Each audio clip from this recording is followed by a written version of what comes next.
How's it going, everybody? Welcome back to LabCast. This is episode 7, and we are going to be talking about competitive today.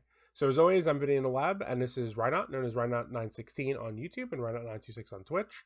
And so competitive, just to say right off the bat, I am not huge into competitive battling. I've done it a little bit. The one time that I took it seriously, I did get to Master League in doubles. Rynot is definitely more knowledgeable about it, but really, we're going to be talking about all facets of it, including like how to get into competitive, and especially in Gen 8. We're going to talk about that now. So, obviously, with Gen 8, it's so much easier to get started on a competitive team, to get introduced to it, to like build a team. I would say it's the easiest it's ever been. And why don't you explain a little bit of why that is for this gen? Sure. So when it comes to team building in Gen 8, we have the most amount of tools at our disposal to help us build a team. Obviously, hyper training has been a thing for a couple of generations now, so that's nothing new.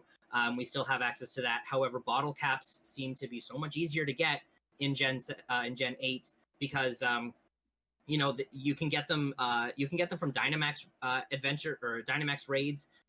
You can buy them with your ores from Dynamax Adventures. So it's so much easier to correct the stats of a Pokemon if you need to get the IV up to best. Now with the release of the Crown Tundra, we previously had ability capsules, which allow you to change the Pokemon's ability from, if it's got two like primary abilities, you can flip it from its current one to the other. But there was never a way to change a Pokemon's ability from its standard ability or one of its standard abilities to a hidden ability. And now with the Crown Tundra, we have access to that because you can buy ability patches from the Dynamax Adventures, and you can use that on a Pokemon. And if that Pokemon has a hidden ability, because there are some species that don't have a hidden ability, let's take Cramorant, for example, Gulp Missile is its only ability. So an ability capsule and an ability patch is never going to work because every Cramorant will only have Gulp Missile as its ability. But if you've got a Pokemon that is basically perfect and you really want its hidden ability, let's take Hatterene, for example. Hatterene's hidden ability is Magic Bounce, which is an insanely good ability. It reflects back any stat, like a condition thing. So if you go to try to Toxic a Magic Bounce Hatterene, it's going to bounce that back, and then whoever used it is going to get poisoned instead.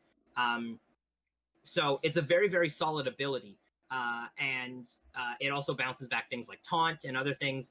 So if you've got a Hatterene that's perfectly built, but you want that hidden ability, previously you wouldn't have been able to do anything about it. You would have to get like a Hatenna that had hidden ability and rebuild that Hatterene. But now you can just patch the ability, and you've got the hidden ability. Yeah, So, and one of the reasons why that's so big is because in Gen 8, if you're catching a Pokemon in Gen 8, previously the only way to get their hidden ability was to actually get them from Dynamax raids. So there was no other way of obtaining a hidden ability. So there were a lot of Pokemon whose hidden abilities were just unobtainable if they weren't in raids, and you couldn't transfer them up from past gens. So, I mean, like I said, if you would have caught a shiny Hatchram, say in Glimwood Tangle, and wanted to use that competitively, yeah, you could use Mints, which is another addition to Gen 8, to change its ability to whatever you wanted it to be. nature. Yeah, Nature. sorry. I don't even know what I said. Yeah, nature. Um, it's nature to whatever it wanted to be.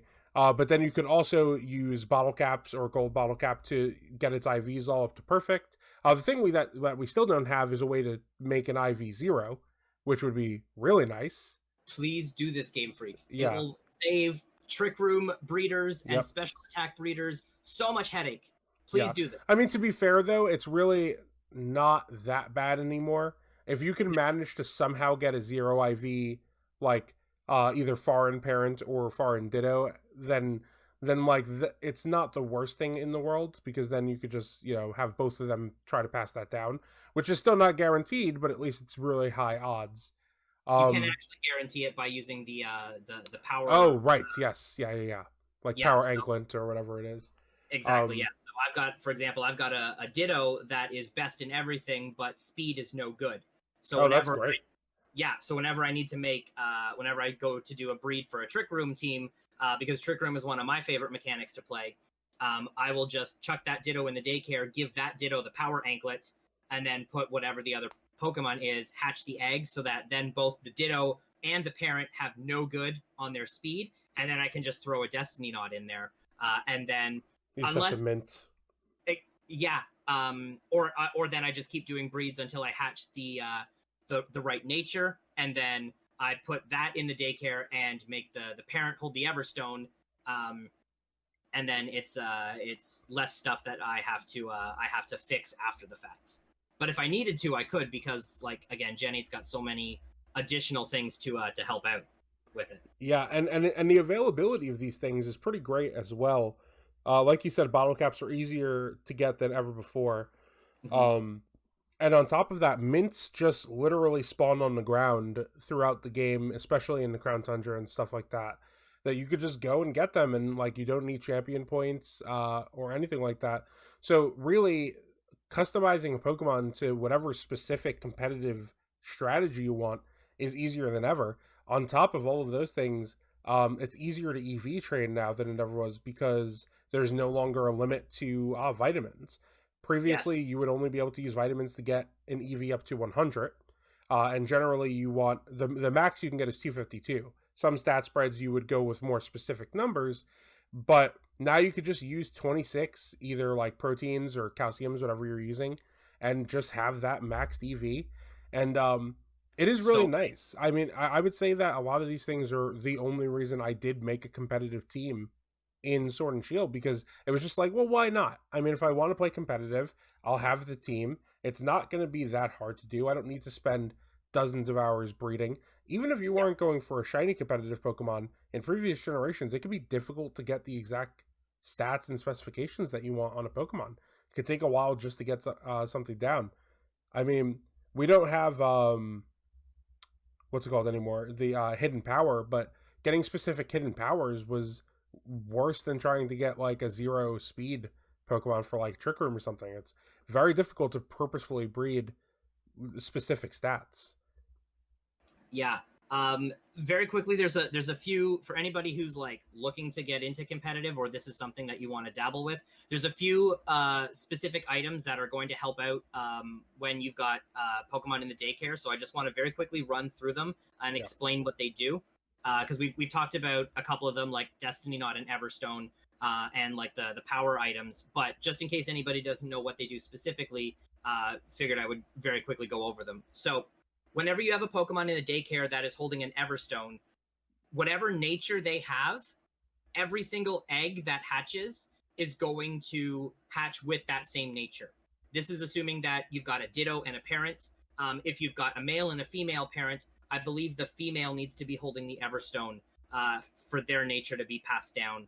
Um, and same thing with a hidden ability. If you're not using a Ditto and you've got a male and a female parent, the female parent needs to have the hidden ability in order for the egg to have a chance of hatching with a hidden ability. But if you've got a Ditto, it doesn't matter if the other parent is a male or a female. They can have the hidden ability, and Ditto will just do its thing, and the eggs will have a chance of having the hidden ability. So yeah, Everstone is the item that you use to help pass down the nature. What a Destiny Knot does is it takes so every parent has or every Pokemon rather has 6 different stats, and all of those stats have what's called an individual value or an IV, and that will range from either 0 to 31. 0 is no good, best is 31.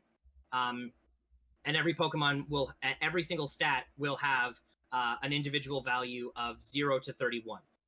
So when you see a Pokemon that has all best IVs, that means all of those individual values are a 31. And that's what And we so mean when we say like a 6 IV Pokemon, meaning exactly, all 6 IVs are perfect.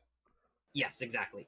Um, so then what a Destiny Knot does, it doesn't matter which parent holds the Destiny Knot, by the way. So a lot of times people just put it on the Ditto because that's just convenient, but it doesn't have to be on the Ditto. Yeah, and Um, you never switch out the Ditto, and you almost always want Destiny not on, so that's another reason why people do that. Exactly. The other Pokemon is typically what is always being switched out, and Ditto just kind of like makes its home in the daycare.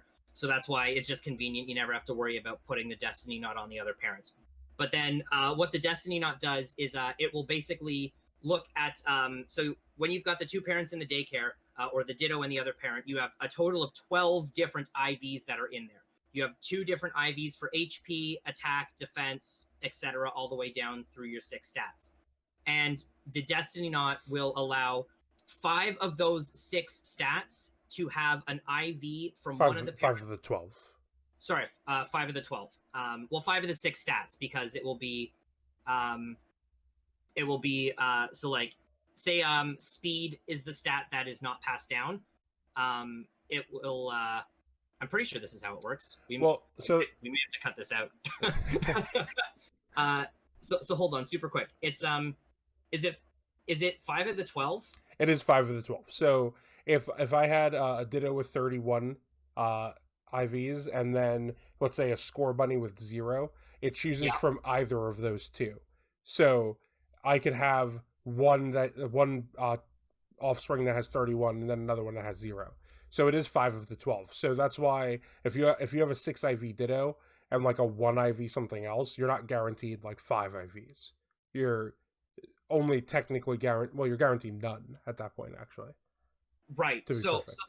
So the way that I've always kind of thought about it, it does still kind of it makes sense with like the 5 out of 12, but basically, so again, let's just say that like speed won't have one of its IVs passed down, and speed will just roll randomly. Yeah. It will then pick either Ditto or Score Bunny's HP, and then either Ditto or Score Bunny's attack IV, and it gets passed down. So basically, 5 of the 6 stats will be inherited from the parents. Yes. Will inherit from one of either parents. Yeah, so with Destiny Knot, 5 of those stats are passed down from a parent.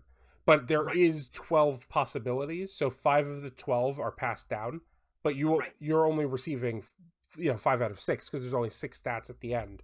But it is important to say 5 out of 12, I think, just because if you do have a Ditto that has all perfect stats and then a parent that has other stats that aren't perfect, it could be confusing if you say 5 out of 6 because people might be expecting the perfect stats then, forgetting that the other parent doesn't have the perfect stats.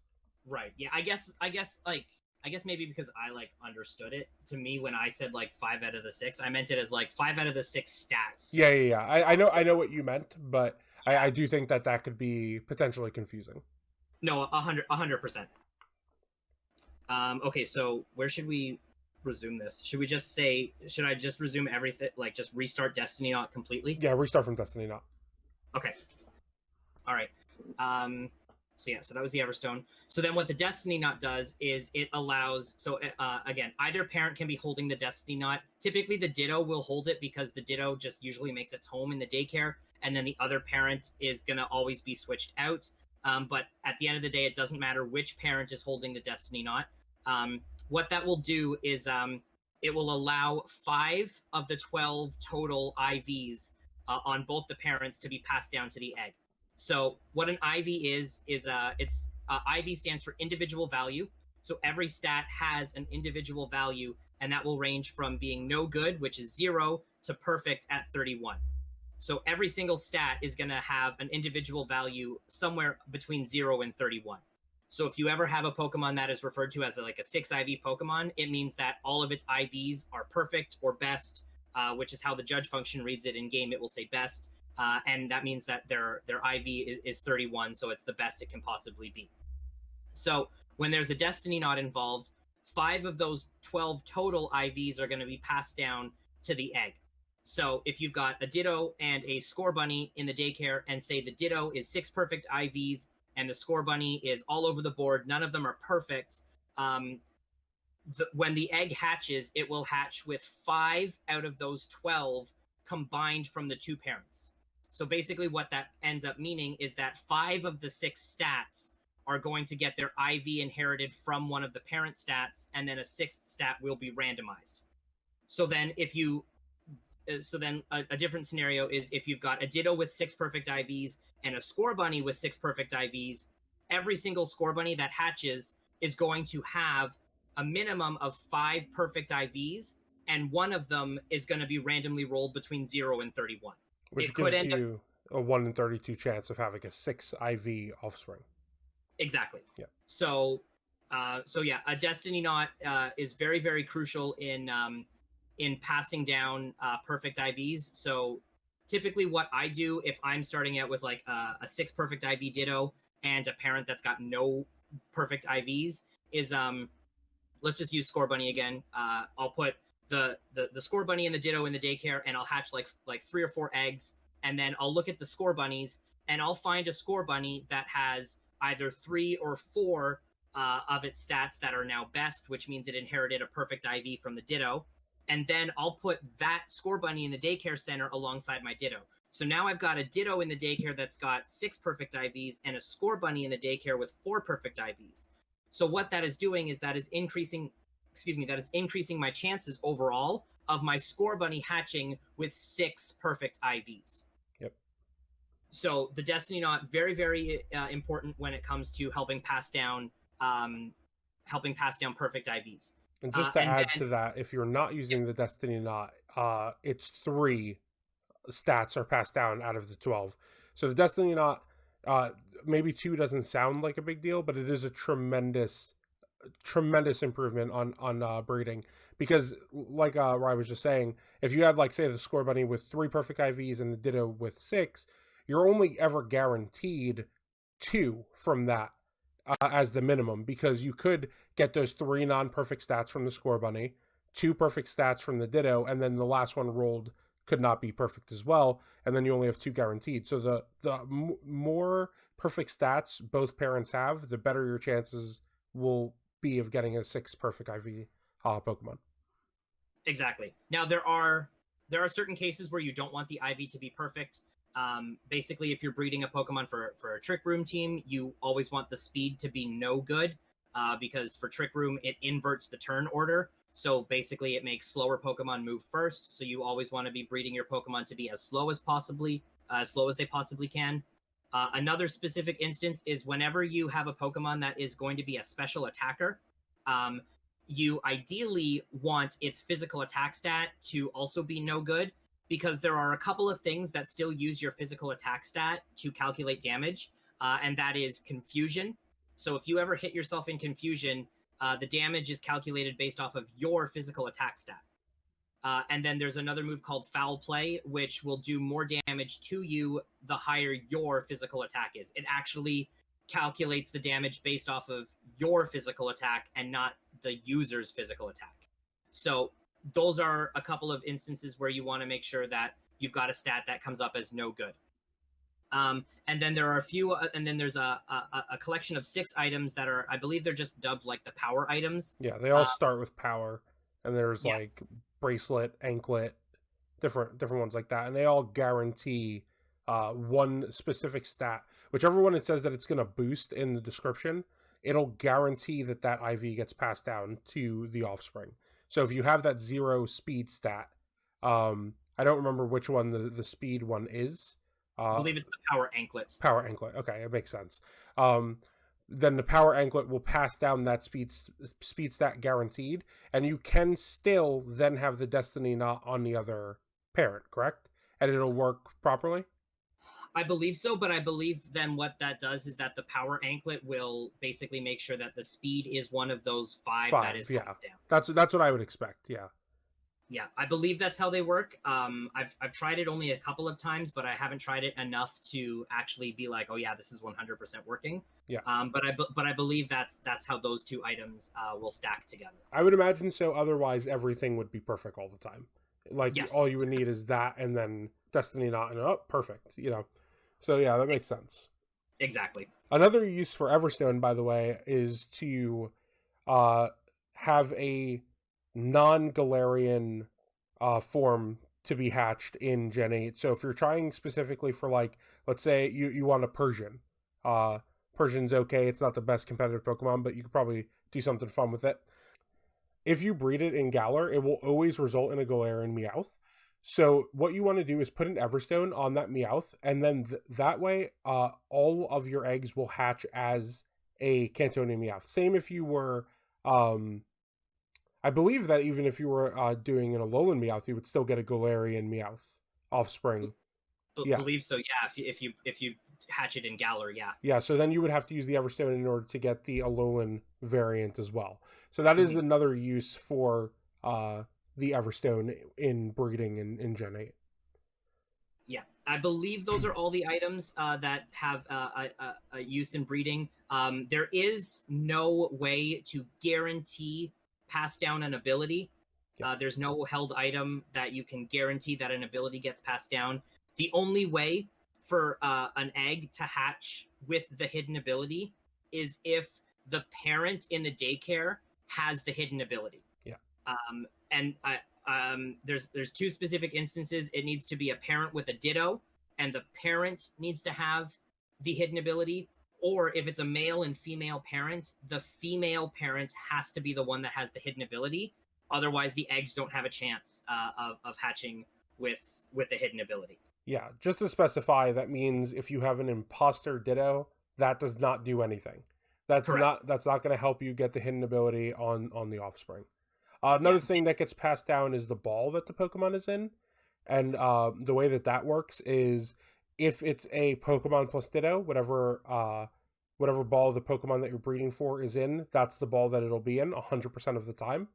Unless it's a Master Ball. In which case it hatches to a Pokeball because same with Cherish Ball as well, actually. So So Master Ball and Cherish Ball will not pass down. Any other Pokeball, I believe, will, though. I don't think there's any other exceptions to that. I think those are the only two. Yeah, and then if you have two Pokemon of the same species, male and female, that you're breeding, and let's say one has a Pokeball and one has a Luxury Ball, 50% of the time, it'll alternate between those two Pokeballs. So if you're going for a specific ball, I would switch after a couple of hatches to make sure you have the same ball in both parents, or use a Ditto with the Pokemon with the ball that you prefer. Exactly. And also now, don't even bother really breeding for hidden abilities if like you're going for a shiny as well, because in the past, like when the Gen 8 starters first got their hidden abilities, it was really difficult to get them consistently. I know people who got 4 or 5 Score Bunnies without Libero before they actually got their Libero, and then the ability patch came out, and now that's a lot of extra Score Bunnies for no reason. So just farm a few Dynamax ores. It really doesn't take all that long. They're fun. You have a chance at a shiny. Get the ability patch, guaranteed hidden ability. When you're looking at a Pokemon's stats, I highly recommend going to Cerebi and looking up that Pokemon. And then what you want to do is you want to scroll to the very, very bottom of the page. And at the very, very bottom, you will see a chart that has all of their stats. So you'll have 6 different columns split up into HP, attack, defense, special attack, special defense, and speed. And then the very, very top line, right underneath the stat name, the number that is there is their base stat. And so when you look at a Pokemon's base stat, that is a very, very good starting point to help you determine if they're going to be competitively viable or not, and also what kind of attacker they are going to be. So to talk about what kind of attacker a Pokemon will be, I'm going to use Indeedee, for example, because I have Indeedee's page open right here on Cerebi. So when I go to look at Indeedee's base stats, I see that Indeedee has a base physical attack of 65 and a base special attack of 105. That's the male. Specifically. So I'll just talk about the male Indeedee for a second. So looking at those numbers, that means that because the base special attack is so much higher than the base physical attack, that basically means that overall, Indeedee is going to do more damage using special type attacks versus physical type attacks. So in that case, I would want to make Indeedee a special attacker and give it moves that are special types. Very, very quickly, if anybody is not familiar with special versus physical, when you go to the move, you will see there's actually 3 different symbols. The symbol that looks kind of like a yin and yang, like the white and the black, that is a status move. So moves like Growl or Tail Whip will have that symbol. Typically, those moves, like, they don't do any damage. They will just like increase one of your stats or decrease your opponent's stats or put a status condition out, something along those lines. If the move has the symbol that looks kind of like a ripple, it's like 3 rings, that is a special attack. So moves like Flamethrower or Extrasensory or expanding force. Those are all special attacks because you can see they've got like the 3-ring ripple. And then if it's got like a kind of like an explosion looking symbol, Like a those are POW from comic books. the comic book kapow. Those are your physical attacks. So moves, like tackle or like drain punch, any kind of, it's basically a move that actually makes contact, like where your Pokemon makes physical contact with an opposing Pokemon. Those are physical attacks, and those use your attack stat, not your special attack stat. So when you're looking at the base stats, any Pokemon that has a higher, you basically want to look at what base stat is higher between its special and its physical attack, and whichever one is higher is usually going to be the type of attacker that Pokemon is going to be. Yeah. There are some Pokemon that are an exception. Dragapult is one of them. Dragapult has a base physical attack of 120 and a base special attack of 100. So typically, if you're just looking at that from the lens of whichever one is higher is the type of attacker they will be, you would make Dragapult a physical attacker. Dragapult still can be a physical attacker, and it will still do very, very well. But the argument for why you might want to make Dragapult a special attacker is because Draco Meteor is a very, very good move. And that is a special type move, not a physical move. As well as Flamethrower. Getting that flame coverage is pretty important on Dragapult as well. Exactly. And then it can also get Scald as well. It just has a really nice move set in from special attacks, which is definitely something that will influence what moves, what type of attacker you make a Pokemon. There are also Pokemon like Arcanine, which can be a mixed attacker, which you can both use physical and special attacks on. And it actually is a good way of throwing off your opponent. They don't know whether you're going to be hitting them for something physical or special, which obviously their defense might be better against physical than it is against special. And then also you did say like it is a good indication, the stats, but it isn't necessarily indicative of how good a Pokemon is. There are Pokemon that have good stats but no good moves, and that doesn't make a good Pokemon. And then there are Pokemon that have bad stats but amazing abilities, like Azumarill, which has a base, like, I think 50 or 60, I think 50 special attack, 60 attack, or vice versa. And something then, like and then huge power is the ability, which doubles its attack stat. So it inherently, because of that ability, just gets so much better and becomes very, very competitively viable. So you never really know just from that single thing, which is where outside information becomes really useful. And there's a website called Pikalytics, which is, I use it all the time when I'm making a team because it does really specify more on the VGC front. If you're going for singles, then Smogon is definitely more towards that skill set.